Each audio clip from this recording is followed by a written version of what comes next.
Nesta aula iniciaremos a abordagem da mecânica dos fluidos, que trata do movimento e das causas do movimento em líquidos e gases.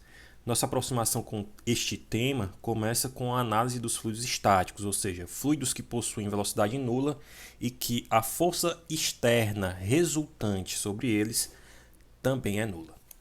Como foi dito na introdução desta aula, nós vamos iniciar hoje o estudo da mecânica dos fluidos, iniciando a abordagem do assunto pela estática dos fluidos.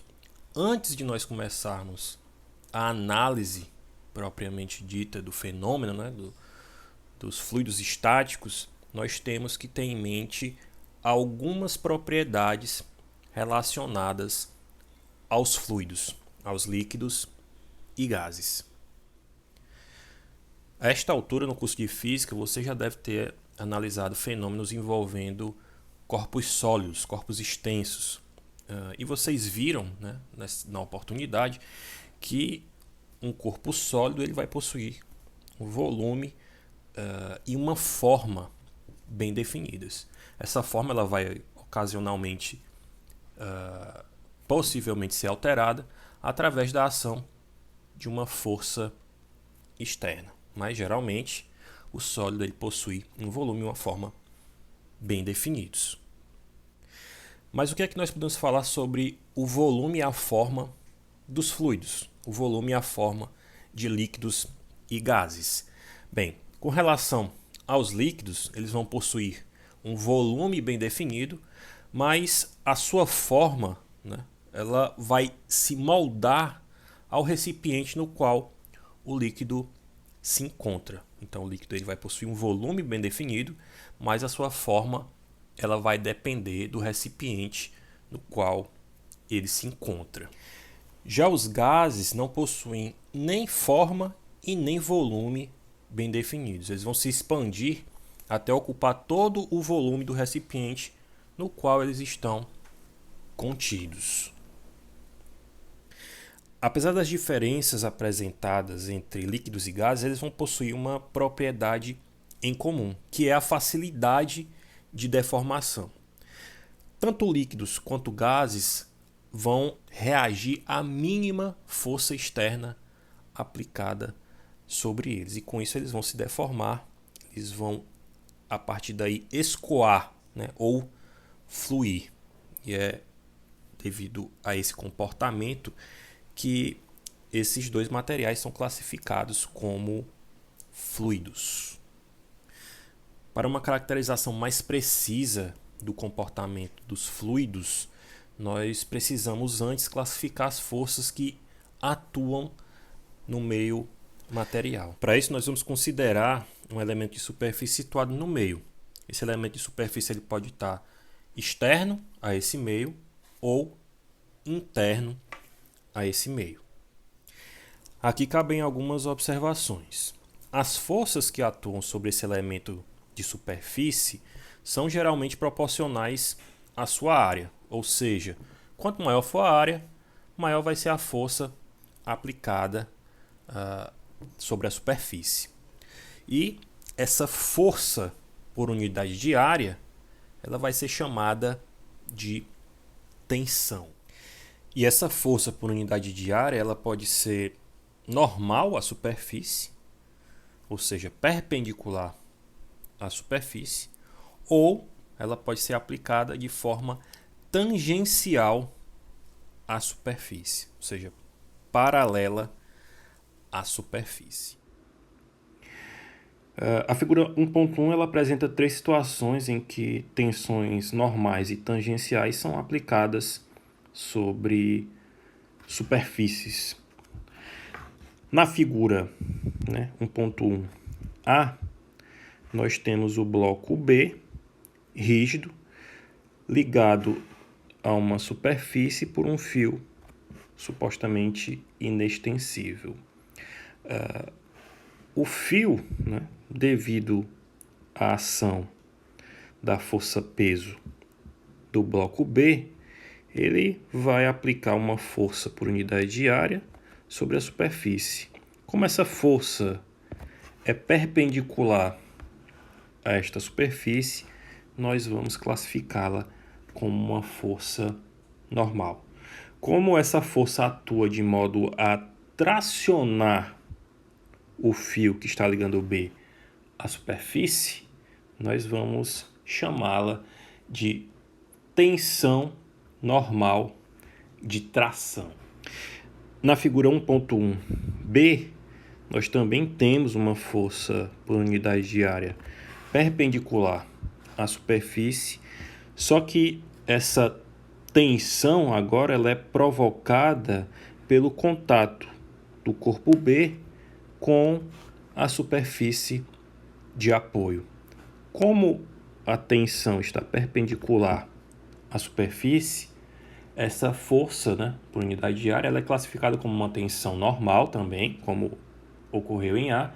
Só que agora, como essa tensão ela ocorre devido ao contato de B com a superfície de apoio, essa tensão ela vai ser classificada como uma tensão normal de compressão ou uma tensão normal de pressão, ou seja, a pressão que o corpo B faz sobre a superfície de apoio é que vai causar, o surgimento dessa tensão normal.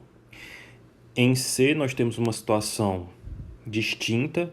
Nós temos o corpo B preso entre duas superfícies de apoio e ele está preso nessa superfície por essa dita cola. Obviamente a cola secou, o bloco B foi colocado nessa posição com cola, ele provavelmente desceu um pouco, a cola cedeu um pouco, solidificou e ele ficou em equilíbrio aqui com o restante do sistema. Então, o bloco B ele vai atuar nessas duas superfícies aqui, de contato com a cola, com uma força por unidade de área paralela às suas superfícies esquerda e direita. Obviamente que para o sistema ficar em repouso, a cola vai atuar com forças nas duas superfícies iguais em módulo, e contrárias em sentido às tensões T1 e T2. Nesse caso, a tensão superficial ela é paralela à superfície de contato do corpo B, então nós podemos classificá-la como uma tensão tangencial, ok? Porque ela está tangente à superfície do corpo B. Como se o corpo não fosse totalmente rígido, se a superfície da cola não fosse totalmente rígida, nós teríamos uma torção da cola, ou do corpo B, se o corpo B fosse menos rígido que a cola, ou seja, teria uma força, uma tensão para baixo e uma reação a essa tensão aqui para cima, e se o sistema não estivesse estático, não estivesse em repouso, essa tensão ia provocar uma torção do corpo B ou da cola, se a cola fosse menos rígida que o corpo B. Então, devido a essa tendência, de torção do corpo, nós vamos chamar, ou melhor dizendo, essa tensão tangencial é chamada de tensão de cisalhamento. Agora que nós classificamos as forças que atuam no meio material, mais precisamente as forças por unidade de área que atuam no meio material, nós vamos poder agora definir de forma mais precisa a diferença, do ponto de vista físico, existente entre sólidos e fluidos. A diferença entre esses dois meios materiais, entre os sólidos e os fluidos, ela vai estar relacionada à reação que esses meios materiais têm ao serem submetidos a tensões tangenciais. Então, quando é submetido a uma tensão tangencial, o sólido vai se comportar de uma forma e o fluido vai se comportar de uma maneira diferente. Quando um corpo sólido é submetido a tensões tangenciais externas, ele vai se deformar devido a essa tensão externa, essa força por unidade de área externa. Só que essa deformação ela não vai acontecer durante um intervalo de tempo muito longo. Ela vai ocorrer até que as forças internas, também tangenciais, do sólido, equilibrem a força externa. Após esse equilíbrio, o corpo vai permanecer em repouso, ou seja, em equilíbrio.